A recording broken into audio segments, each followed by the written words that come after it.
Kaya naman pala, hindi binabanggit ang anomalya ng flood control sa panahon ng administrasyon ni Duterte.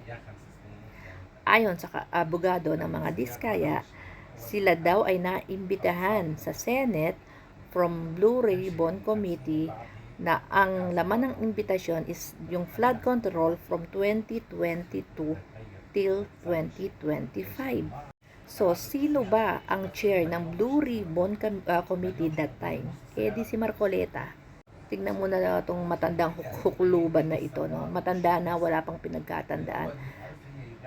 Mag-iimbita ka ng kontratista, tapos lilimitahan mo yung sasabihin niya. Ayon po sa abogado, ang sinabi daw is from 2022 lamang ang sasabihin onward. So, kumusta yung nakaraang administrasyon o sabihin natin hanggang kay Pinoy? Bakit hindi sinama sa invitasyon na from Pinoy or from Gloria, 'di ba? Ang pag-uusapan about flood control. Bakit limitado lamang from 2022 onward? Nasaan yung flood control project noong nakaraang administrasyon? Kasi doon nagsimula lahat. Nagsimula 2015 eh. 'Di ba? 2015 ba or 2014? Alam ko 2015 nung talagang bumulusok.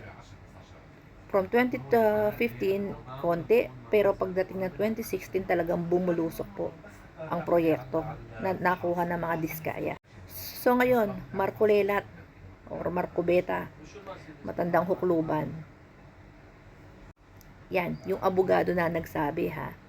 Doon sa imbitasyon na pinadala nyo ng Blue Ribbon Committee na that time ikaw ang chair. So, sino pinagtatakpan mo? Kaya pala may selected amnesia itong mag-asawa kasi nilimitahan mo yung sasabihin. From 2022 lang yung invitation. Animals ka talaga, K9 ka.